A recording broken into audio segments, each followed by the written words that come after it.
I am Jeremy Forrester. I'm a college counsellor here at ACS Cobham. I've worked for over a decade in China and Indonesia. Coming into education, I was a teacher, but then I moved into the college counselling role over a decade ago. It's very important because at the end of the day, students, when they are finishing secondary education, or high school education, they're at a crossroads. And to be honest, they don't have much experience in life to draw upon to make such decisions. When I was a student at that age, I had very little experience. So this is kind of, when I look back and I reflect upon that, that's probably potentially what motivated me to move into supporting students in transitioning into university and making the right choices. So they're afforded almost an infinite number of different possibilities in front of them. So they really do need somebody to kind of often keep them on track, to make sure that they're aware of what their goals are, to help support them to reflect upon where they are, who they are, and what they're trying to achieve as they move away from school, where they're used to a set number of curriculum or curricula in front of them. And this is now where they start to make more choices for themselves, and they have afforded to them so many different pathways that they can take. And it's a bit of a minefield, really, if you think about it, where you're going in to make your choice of the first steps of what you're going to start to look to do for the rest of your life, without that experience to draw upon as well. So I think it's really key that they have somebody there to help to support them, to show them all of the different possible options as well. The anxiety that some students go through with so many of those choices is something that really needs to be managed well and to be supported. And we're talking about me just thinking about universities within the UK. I mean, these students now are becoming more and more aware of different pathways and destinations across the world. So, students do apply to the US and the UK, or Europe and Canada from here as well. So in order for them to navigate those pathways, they really do need someone there to help guide them and to let them know what things they should be looking out for, as well as understand what other options there are that they may not have thought about as well. We have what we call a wraparound program. So we start off supporting students and starting to prepare them from grade 9 all the way up to obviously 12, right? So in grade 12, which is the equivalent of a year 13 in a UK school, so we're talking year 10, 11, 12 and 13 when we say grade 9 to 12. And so what we do is we start to, in grade 9 and 10, support students in researching and looking into a range of different career options.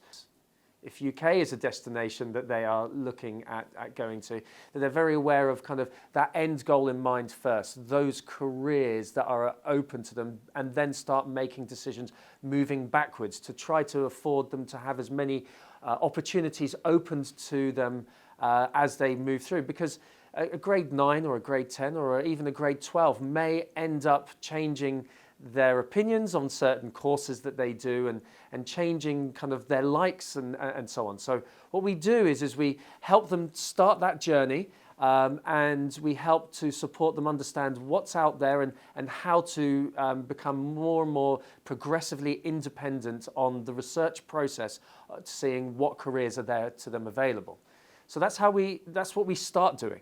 And how we do that with those grade 9s and 10s, we work with them in groups to start with, and we kind of help that self-exploration. We use a program called Moresby that helps them to research the range of careers that there are. We talk to them about the importance of getting involved in a range of interests in these groups and workshops as well. So if students are looking at the US, for example, it's very important that they have explored a range of interests before they start to hone it outside of the classroom. So we're talking extracurricular activities. And so when they apply to US universities, it's very important from the admissions, the university admissions standpoint or point of view. They look at looking for students that have tried a range of different activities outside the classroom, but then have really kind of focused in on a few areas which they're really, really interested in. And so initially, grade 9 is a great time to encourage the students to have some breadth to the interests of extracurricular activities they're getting involved in. But then the universities will then start to look for depth as they progress through the through the grade levels. So they really need to kind of look to specialise and really get involved as much as they can and spend a large number of hours in some of those areas that they really kind of are most interested in. So we encourage that and work with those students in those groups and slowly progress towards getting them to understand more about the layout of the land and what universities are out there. We have university visits that come in and we take students to fairs. And we actually host a large international university fair here at ACS Cobham as well. So I'm currently in process of organising over 80 plus universities from across the globe coming into our sports centre, where students from ACS Cobham and the other ACS schools will be able to then come in and to speak with their families to a range of these different universities. So we start with that grade 9 in groups and grade 10 in groups and workshops. Grade 10 onwards we start to have more specific visits which the grade 10s can come into to ask questions. So we have those, that's separate to the fair. We have the universities coming in during lunch times and giving presentations and also being there to answer questions that these students may have. And that helps to open their eyes a little bit more as to what options there are university-wise. So we go careers, university research and exploration. And by the time they get to grade 11, which they are still obviously going to those fairs and obviously they're still going to those visits that we run and host as well, then we start to work more on a one-to-one basis at grade 11 with those students and their families. We start to have a specific college counsellor assigned to each grade 11 student. So we move away from that group work a little bit more into more of a tailored approach towards supporting the specific goals that each student will be having. So some of these students will have very different goals to each other. So therefore giving a kind of a generalised presentation may be good to understand a little bit of the layout of the land, but they also will have that need to have more specific, tailored, bespoke support. So that's really where grade 11 comes into play. We have these one-on-one meetings.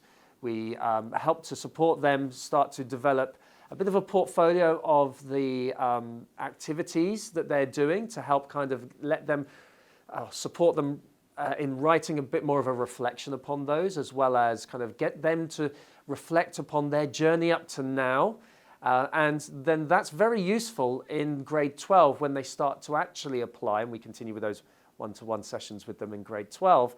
And so in grade 12, they then have the ability to use that reflection and add more to that self-reflection in their actual applications, where they have to then start to write essays and specific essays to specific universities as well, if they're applying, for example, to the US.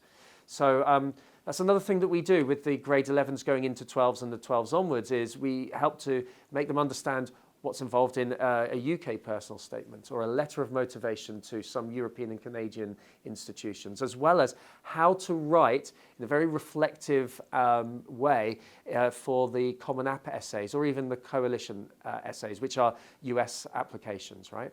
And then we then support them in grade 12 afterwards to make sure that they are really using their research, which they're doing with us and independently, and making sure that we are showing them that how to write specifically for the demands of the supplemental essays that each US university will be requiring from them.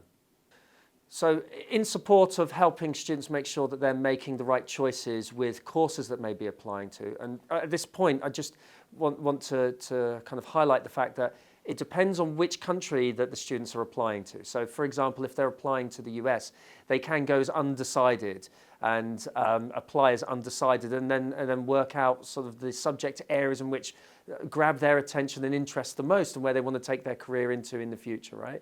However, with UK and European universities, and to a certain extent Canadian universities, where you apply to a faculty rather than a course, but the UK and European, you're applying to a course.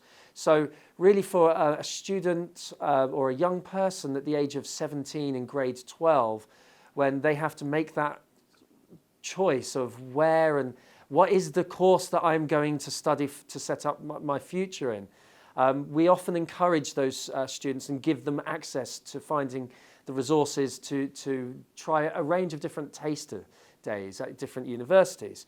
So because we are UK based, we're in a brilliant position for our students to be able to go and see some of the top world universities and to engage with them to try a taster day or try a few lectures. We've got London on the doorstep. We've got some great universities in London. And so they can go out there and try a seminar or a lecture or an actual organised taster day for students to try out some of those courses, right? So it helps to either reaffirm their choices or even try to, sometimes in some cases, take them into a completely different direction. So that's kind of there on the doorstep, the taster days.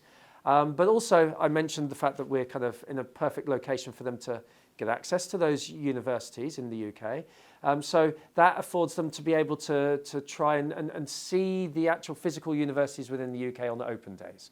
So we encourage those students to go onto those open days. And this is, remember, in addition to the fair that we run. And it's also in addition to the conferences, the UCAS conferences that we have, as well as our international wealth of network of university representatives that actually come into the front door and talk to our students. Well, first of all, we don't limit students to destinations, countries, right? So we quite often might find that a student applies to the US and the UK or Europe and Canada, okay?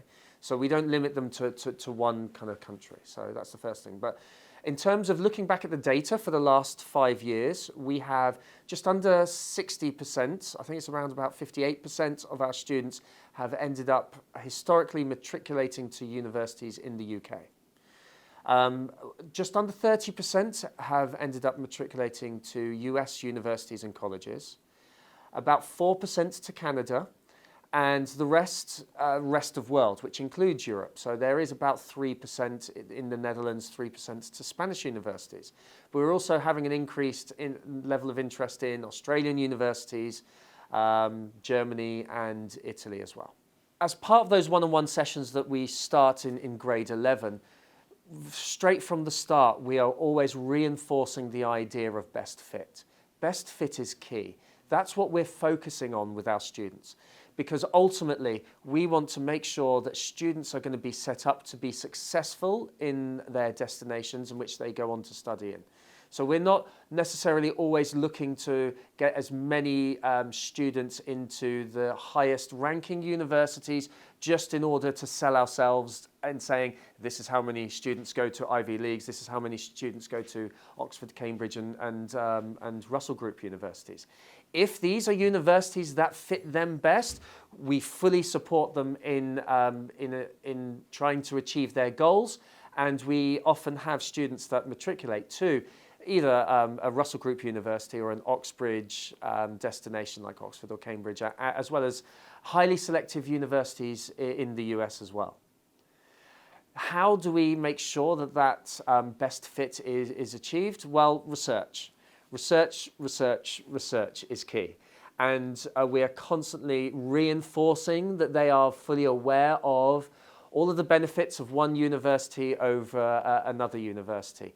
But it's all well and good students knowing the benefits of one university over another, but they also, in order to make sure that there's that fit, it's not just about them, as in the universities, it's also about the student as well, So the student plus the university is the us, right? So it's the why us essay is quite a common thing that we kind of set students up to be able to write about when they're applying to certain universities.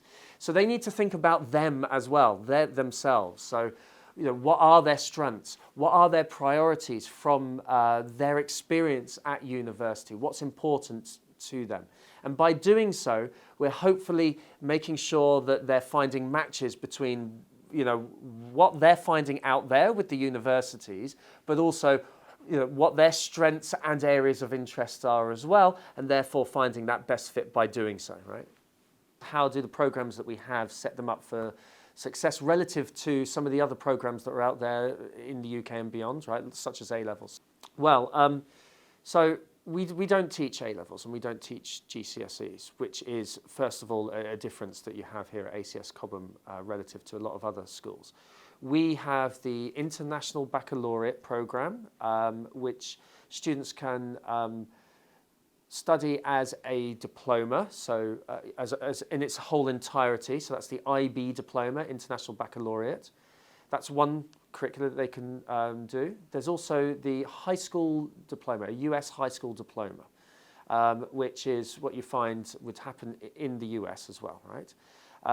As well as AP program, which is Advanced Placement program. The benefit that we have compared to some of those other places is the fact that we have such a wide range of AP programs that is very hard to match worldwide. I haven't seen a school that has so many APs, which is fantastic for our students. But the benefits of the IB program, well, if you compare it to A-levels, A-levels generally students are choosing 3 or 4 areas, subjects, and that's it. That's great for depth, not great for breadth. Now, when you look at what universities are looking for, they like students that can demonstrate breadth in knowledge, try a range of different subjects, especially when you're looking at those North American universities. In terms of breadth, they like that because students will end up going to university and trying a wide range of different courses. So you've got, with the IB program, the breadth, and you've also got the depth. But it doesn't just finish there, because further to that, as well as your standard level subjects, right, which you can equate to being 3 AS subjects in terms of the number of learning outcomes that students will go through in those subject-specific areas, right? But it doesn't just stop there, because further to, on the IB program, further to those 6 subjects, 3 at higher, 3 at standard level, you also have a very focused, critical thinking-based subject called Theory of Knowledge. And in Theory of Knowledge, it gets students to really encourage students to think critically about what they know and why they know it and how they know it in a wide range of different curricula or subject areas, right? So, I mean, universities love that. They love the fact that those students are learning curriculum in a very detailed manner, as well as trying a wide range of things, but then also developing those critical thinking skills that are in tune with the type of critical thinking skills that will be required when they get to university. And further to that, there is the extended essay, which also then enables them to write, well, first of all, research and learn of a specific area of interest in great depth, but also learn the study research skills that's required for that. So they write this 4,000-word essay that is more in line with the type of assignments that many of the universities will be giving those students in their first and second year as well. So it sets them up for success, and it really does demonstrate that when a student does IB diploma, and they get good grades and they're successful in it, then they really are prepared for university studies. So we have also the APs, which is that advanced placement that we were talking about. And that can be done at the same time as high school diploma. So students can choose how many courses of academic rigor, the AP courses, they want to add into their usual high school diploma. We talked about breadth before, right? A wide range of different subjects. That's exactly what the high school diploma is set up to do as well. Students are choosing 6 courses, not the 3 or 4 at A level, but the 6 courses, okay? They may choose 1 or 2 APs in grade 11. It's a 1-year course rather than a 2-year course that you'll find at IB. So it enables them to choose a new set of 6 courses, including maybe 2 or 3 AP courses alongside some of those high school courses, right? but they can actually choose more AP courses in ratio to the number of the high school courses that they're doing. So it's often considered that the high school courses are less academically rigorous than those AP courses. Those AP courses can be chosen in areas where students want to either focus on and become specialist in, or they seem to be areas of strength for a specific student, and then they can then supplement that with courses that they want to choose just in order for interest and have a go at the high school course level as well. So it gives so much kind of ability for those students to experiment with breadth and depth. They can specialize in a particular area, or they can have a larger number of wider ranging number of subjects and more numerously so as well. So you've got so much scope to experiment and try a wide range of different ratios and different subjects and so on. So it really allows you to have a very tailored approach to what you want to study as well. And again, universities love that because you can add in some of the subjects where you have to develop your critical thinking skills in. So we have an additional AP capstone program, which is similar to that extended essay element that we were talking about with the IBs. So they choose a course called AP Seminar in the first year where they learn those research skills, and then they have that AP Research course in the following year if they want to continue with the capstone program, and where they have a 5,000 word essay, which again is similar to the type of assignments that they'll have at university, again setting them up for success at university. And then from there they can choose which other additional academically rigorous courses of the APs that they want as well. Yeah. So I mean, we have so much that we can kind of offer students to enable them to be ready for university, and universities love it. We often talk about the fact that we have like 3 major stakeholders in the process when a student is looking to research, prepare for, and apply to universities, and then ultimately transition to their new life at university, right? So at the center of everything is the student. We're very student-centered and focused, not just in this department, but across the high school, okay? So a lot of decisions has to be based around the exploration and the likes and the interests of the student. So we encourage that research and that self-reflection with the student. In addition to that, we are there as college counsellors to help to support and facilitate that process to happen. So we're there to support those students. So ultimately, we're supporting and serving the students. However, we have 3 stakeholderships, which is also the parents. And the parents also will want to be supporting their children, young people, through the process as well. So we are also there to help to support those parents supporting their children through this process as well. So involvement's very key for us to make sure that we are making sure that all of the knowledge and understanding for both the student and the parent is there on the table, so ultimately families can make the most informed decisions that they can when moving forward and transitioning to university.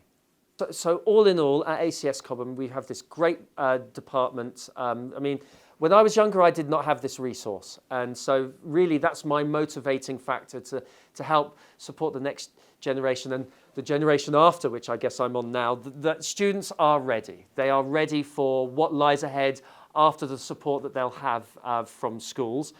We focus on preparation and moving them towards independence so that they're ready to strive and ultimately be successful in their future university destinations.